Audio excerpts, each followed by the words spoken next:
আলাইকুম, কেমন আছেন সবাই? আশা করছি আল্লাহর রহমতে সবাই অনেক ভালো আছেন। সবাইকে জানাই ডোমেস্টিক্যালি ব্লগ ঘরোয়াতে স্বাগতম। আর আজকে নতুন একটা রেসিপি নিয়ে চলে আসলাম আপনাদের মাঝে।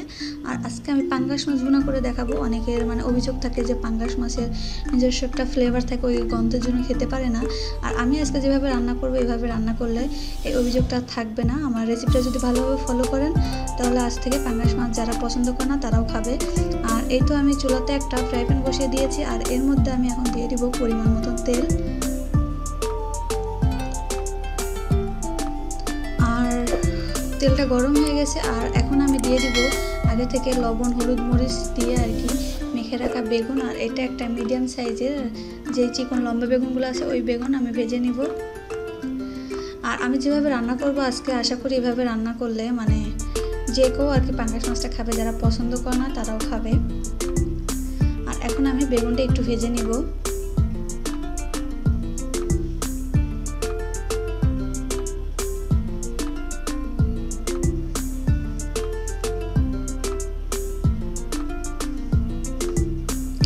বেগুনটা ভাজা হয়ে গেছে, আমি এখন বেগুনটা নামিয়ে নিচ্ছি। আর বেগুনটা নামিয়ে নিয়েছি, এখন আমি ভেজে নিব পাঙ্গাস মাছ। আর আমি এখানে আজকে 4 পিস মাছ রান্না করব।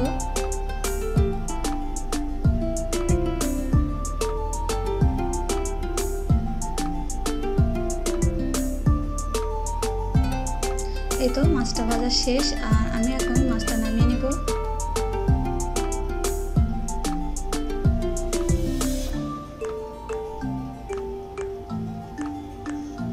আর আমি এই তেলের মধ্যে এখন আমি দিয়ে দেব পেঁয়াজ কুচি। আপনারা চাইলে বাটা পেঁয়াজটা ব্যবহার করতে পারেন, আমি এখানে বাটা পেঁয়াজটা ব্যবহার করতেছি না, আমি কেটেই নিয়েছি। আর পেঁয়াজটা আমি একটু নেড়েচেড়ে ভেজে নিব। আর এর মধ্যে আমি এখন দিয়ে দিব 1 টেবিল চামচ পরিমাণ আদা বাটা আর রসুন বাটা। আর 1 চা চামচ পরিমাণ এখানে আছে জিরা, এলাচ, দারচিনি। আর পাঙ্গাস মাছ রান্না করার সময় অবশ্যই এলাচ দারচিনিটা ব্যবহার করতে হবে, জিরা। এর মধ্যে আমি এখন দিয়ে দিচ্ছি লবণ,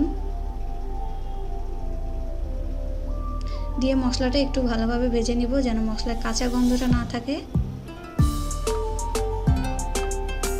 আর দিয়ে দিচ্ছি সামান্য একটু পানি যেন মশলাটা পুড়ে না যায়।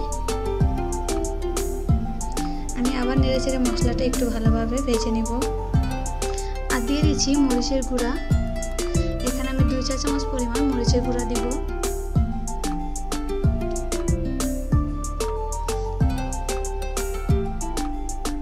আর দিয়ে দিচ্ছি 1/2 চা চামচ হলুদের গুঁড়া।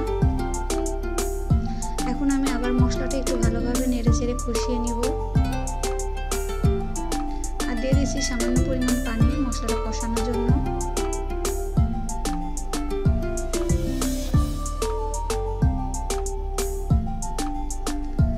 মশলাটা এখন আমি একটু ভালোভাবে আবার কষিয়ে নিব। এই তো মশলাটা কষানো হয়ে গেছে, আর দেখতে পাচ্ছেন তেলটা উপরে চলে আসছে। আর এর মধ্যে আমি এখন দিয়ে দিব আগে থেকে ভেজে রাখা বেগুন, দিয়ে হালকা করে একটু কষিয়ে নিব।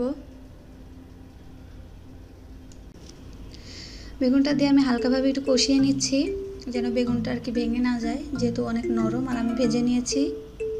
আর এর মধ্যে আমি এখন রান্না হওয়ার জন্য 1 কাপ পরিমাণ পানি দিয়ে দিচ্ছি। আর আমি একটু ভালোভাবে নেড়েচেড়ে একটু মিশিয়ে নিচ্ছি। আর ঢাকনা দিয়ে ডেকে আমি এখন কিছুক্ষণের জন্য রান্না করে নেব। আর এই তো রান্নাটা আমার হয়ে গেছে। আর এর মধ্যে আমি এখন আগে থেকে ভেজে রাখা মাছটা দিয়ে দেব। মাছটা দেওয়ার পরে একটু নেড়েচেড়ে মিশিয়ে দিয়ে আমি আবার ঢাকনা দিয়ে ডেকে কিছুক্ষণের জন্য রান্না করে নেব।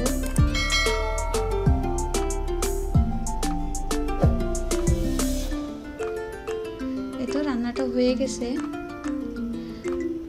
আর আমি তরকারির ঝোলটা এইভাবেই রাখবো, আর নামাই নিলে আর একটু ঘন হয়ে যাবে। আর এখন আমি নামানোর আগে এলাচ এবং দারচিনি জিরা একসঙ্গে এলাচ দারচিনি জিরা একসঙ্গে ভেজে আমি আবার একটু গুঁড়া করে নিয়ে মাছের মধ্যে দিয়ে দিচ্ছি। তাহলে আর মাছের কোনো পাঙ্গাস মাছের যে গন্ধটা থাকবে না। আমার রান্নাটা শেষ। আর এখন আমি একটা বাটিতে নামিয়ে দেখাচ্ছি।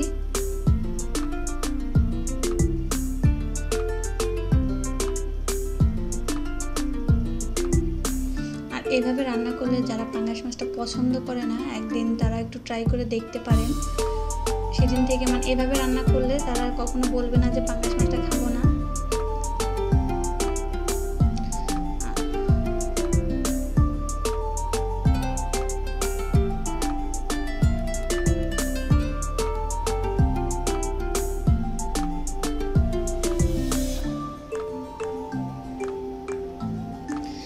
আর আমার আজকের এই রেসিপিটা যদি আপনাদের ভালো লাগে তাহলে প্লিজ আমার চ্যানেলটিতে সাবস্ক্রাইব করবেন, লাইক, শেয়ার, কমেন্ট আর পাশে থাকা ছোট্ট বেল বাটন অন করে দিবেন।